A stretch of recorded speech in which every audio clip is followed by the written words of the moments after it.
welcome to everyone. Today we are going to continue the next topic from our chapter Fundamental Units of Life. In our previous lectures we have read about the cell organelles and we also read about the plasma membrane. Right? In this lecture we are going to study about the next part of the cell, that is the cell wall. आप सबने cell wall के बारे में थोड़ा बहुत तो कभी ना कभी सुना ही होगा. सेल वॉल क्या होता है? It is a rigid covering outside the cell. जैसा कि हमने पहले पढ़ा था, सेल्स के अंदर 3 मेन कैरेक्टरिस्टिक कंपोनेंट्स होते हैं. What are they? It is the cell membrane और plasma membrane, the cytoplasm and the nucleus. These are the 3 components that all the cells contain: the cell membrane, the cytoplasm and the nucleus. Apart from these 3 things, plant cells and bacterial cells have a special layering outside this cell membrane. They have one more covering which is outside the cell membrane, which is called as cell wall. Now, cell wall के अलावा जो cell membrane है, cytoplasm है, nucleus है, they are all called as the living components of the cell. They have life. But जो cell wall होती है, it is the non living component of the cell. Okay, तो ये cell wall जो होती है, स्पेशली प्लांट सेल्स में, ये प्लांट सेल्स को एक रिजिड स्ट्रक्चर देती है, शेप प्रोवाइड करती है और बहुत सारे दूसरे फंक्शंस में भी हेल्प करती है जो हम आगे पढ़ने वाले हैं. प्लांट्स में ये जो सेल वॉल होती है वो बनी हुई होती है कॉम्प्लेक्स कार्बोहाइड्रेट से. कार्बोहाइड्रेट कहें या पॉलीसैकेराइड्स कहें, दे आर एक्चुअली मोनोमर्स. लंबे लंबे फाइब्रिल्स होते हैं which are called as microfibrils. Okay, these fibrils are made up of cellulose unit. जैसे ग्लूकोज होता है, ग्लूकोज छोटी यूनिट होती है, वैसे ही बहुत कॉम्प्लेक्स मॉलिक्यूल्स होते हैं cellulose. They are carbohydrates made of carbon, hydrogen and oxygen. ठीक है, ये जो सेल्यूलोज होता है, this is a very strong molecule और इसी की वजह से सेल वॉल को एक बहुत स्ट्रॉन्ग और रिजिड स्ट्रक्चर मिलता है. Now I have written some important points for you on the board regarding cell wall, and I insist you to write all these points in your notebook and they are going to help you. As we have already discussed, cell wall is the non-living component of the cell. It is freely permeable. Freely permeable का मतलब क्या है? हमने plasma membrane में पढ़ा था that it is selectively permeable. That is, it allows the entry and exit of some molecules, some selective molecules in and out of the cell. But हमारी जो cell wall है, this cell wall which is the non-living component, it is freely permeable. कोई भी अंदर आ सकता है, कोई भी बाहर जा सकता है. ओके, इसमें कोई बाउंडेशंस नहीं रहते that it will allow only particular molecules to enter or exit the cell. It is freely permeable. That means इसकी जो सेल वॉल है या इसका जो स्ट्रक्चर है, इसमें बहुत सारे टाइनी पोर्स होते हैं जिनके थ्रू अंदर का मटेरियल बाहर और बाहर का मटेरियल अंदर आ जा सकता है. That is why it is called freely permeable. This is present outside the plasma membrane as I have already shown you. Plant cell wall is mainly composed of cellulose. Cellulose होता है, it is a complex carbohydrate और ये बहुत strong molecule होता है, इसको easily break नहीं कर सकते. इसी से प्लांट के सेल्स को रिजिड स्ट्रक्चर मिलता है और वो इजीली ब्रेक नहीं होते. और ये अंदर की प्लाज्मा मेम्ब्रेन और सेल के सारे लिविंग कंटेंट्स को प्रोटेक्शन भी प्रोवाइड करती है. ठीक है, so it provides the structural support to the plant. अब आपको यहाँ पर एक चीज़ समझने की है. We have already discussed about the types of solutions in our last lecture when we were studying about plasma membrane. हमने हाइपोटोनिक, आइसोटोनिक और हाइपरटोनिक सॉल्यूशंस पढ़े थे. उसमें हमने देखा था जो हाइपोटोनिक सॉल्यूशन होते हैं, मतलब जो डाइल्यूट होते हैं, जिनमें ज़्यादा पानी होता है और कम शुगर होता है, उसमें जब हम सेल्स को डालते हैं तो वो सेल्स स्वेल हो जाते हैं क्योंकि वाटर उनके अंदर एंटर हो जाता है. आइसोटोनिक सॉल्यूशन में हमने देखा था सेल का साइज चेंज नहीं होता क्योंकि जितना पानी बाहर निकल रहा है उतना ही पानी अंदर आ रहा है. मतलब जो सॉल्यूशन है उसका कॉन्सेंट्रेशन सेल के इंटीरियर कॉन्सेंट्रेशन के बराबर है, concentration of water.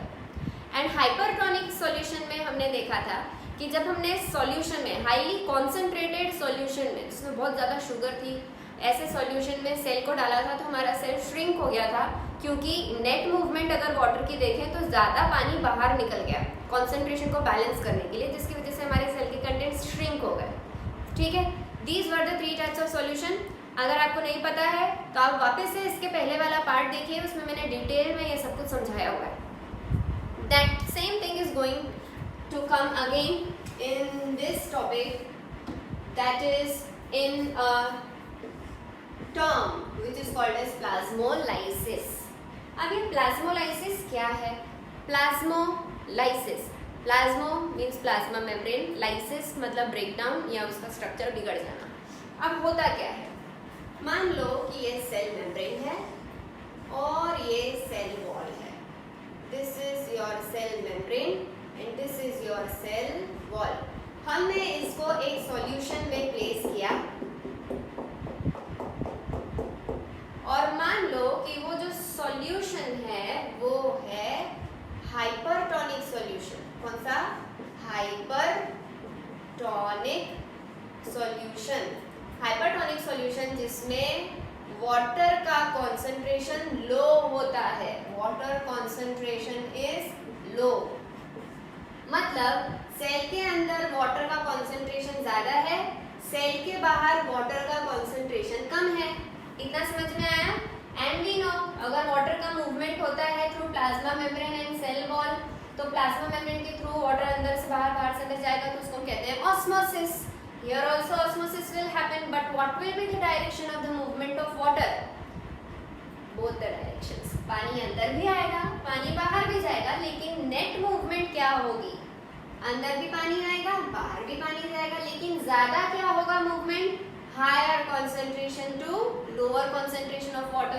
So more water will go out of the cell than coming inside the cell, and the net movement will be that the water is leaving the cell membrane and going out into the surrounding medium, because वहाँ पर water की concentration कम है, and the water is moving from higher concentration region to lower concentration region through the semi-permeable membrane. This is called as osmosis.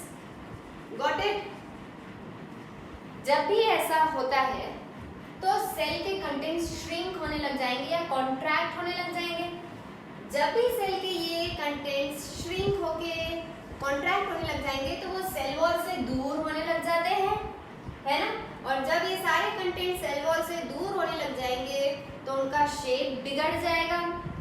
इस condition को हम कहते हैं plasmolysis. Getting this phenomenon is called as plasmolysis. Again I am repeating, and I have also written it on board. You have to note it down.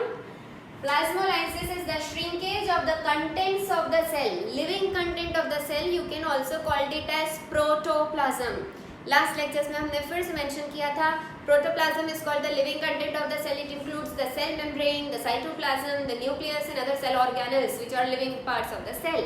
तो जब ये सारे living content shrink होने लग जाते हैं तो वो सेल वॉल से दूर होने लग जाते हैं, क्योंकि वो अंदर की तरफ आते जा रहे हैं।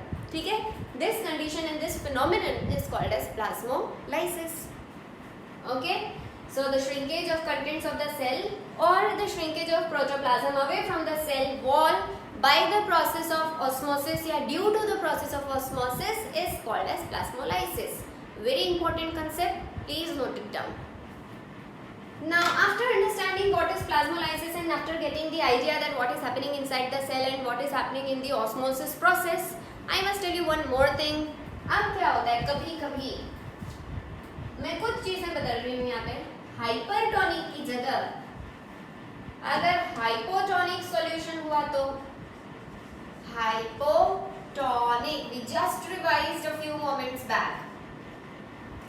What happens in hypotonic concentration या hypotonic solution? The water concentration is high. मतलब बाहर का जो environment है या medium है वहाँ water का concentration ज़्यादा होता है और सेल के अंदर water का concentration कम होता है। समझ में आया? अभी क्या हो सकता है ऐसी सिचुएशन में? Concentration of water is higher, concentration of water is lower, So the net movement of water will be from higher concentration region to lower concentration. ठीक है? Osmosis is happening, but from outside to inside, due to which the cell will swell up. अब यहाँ ध्यान रखने की चीज है कि सेल वॉल रिजिड होती है, वो श्रिंक या फिर स्वेल नहीं हो सकती. जो श्रिंकिंग और स्वेलिंग का काम कर रहे हैं प्लांट सेल्स में, वो हो रहा है सेल मेम्ब्रेन की वजह से जो अंदर है. ठीक है? अब जब ये सेल स्वेल होने लग जाएगा, क्योंकि इसके अंदर पानी भरता जा रहा है ऑस्मोसिस की वजह से, high concentration to lower concentration, तो ये सेल के अंदर जो वाटर फिल होता जा रहा है और ये सेल मेम्ब्रेन जो बढ़ती जा रही है, वो सेल वॉल के ऊपर प्रेशर एक्सर्ट करने लग जाएंगे. They will begin to exert pressure upon the cell wall. तो if this is exerting pressure upon the cell wall, तो in turn हमें पता है हमारी सेल वॉल रिजिड है, तो ये सेल वॉल भी अंदर वाली सेल मेम्ब्रेन के ऊपर प्रेशर एक्सर्ट करेगी. तो ये जो प्रेशर बिल्डअप होता है, और आप फील कर सकते हो अगर कोई चीज़ स्वेल हो गई है तो it is hard to press, है ना, उसको प्रेस करना आसान नहीं होता. This is called as turgidity. Turgidity is actually the pressure applied by water. और यहाँ के केस में आप कह सकते हो the pressure exerted by the cell wall on the internal cell membrane is called as turgid pressure, or this condition of the cell is called as turgidity. Getting? समझ में आई बात? तो as I have already written for you, organisms can withstand very dilute hypotonic solutions. सारे organism इसको withstand नहीं कर सकते. अगर हमारे जैसे एनिमल सेल्स को पानी में डाल देंगे तो वो स्वेल होके होके होके होके ब्लास्ट हो जाएंगे, बिकॉज उनके पास बाहर प्रोटेक्शन के लिए हार्ड सेल वॉल नहीं है. लेकिन प्लांट्स के केस में ऐसा नहीं होता. प्लांट्स को अगर हम वाटर में डाल के रखेंगे तो उनके सेल्स रप्चर नहीं होते. They don't disintegrate because they have cell wall for their protection, and this cell wall maintains the turgidity due to which the cells do not rupture and they can live under very dilute or hypotonic conditions. Clear? So please note this down. Organisms, especially plants and other organisms which contain the cell wall. Plants के अलावा cell walls होती हैं few algae में, जिनके पास plant like features होते हैं, and all the bacteria have cell wall around them. You just keep in mind. ठीक है? They can withstand very dilute or hypotonic solutions or conditions without bursting. Animal cells burst हो जाएंगे, लेकिन plant cells burst नहीं होते अगर हम उनको पानी में डाल के रखें या भिगो के रखें. क्यों? Because the cells swell, building up pressure against the cell wall, or in turn this cell wall also exerts pressure on the internal cell membrane, which is called as turgidity. Clear?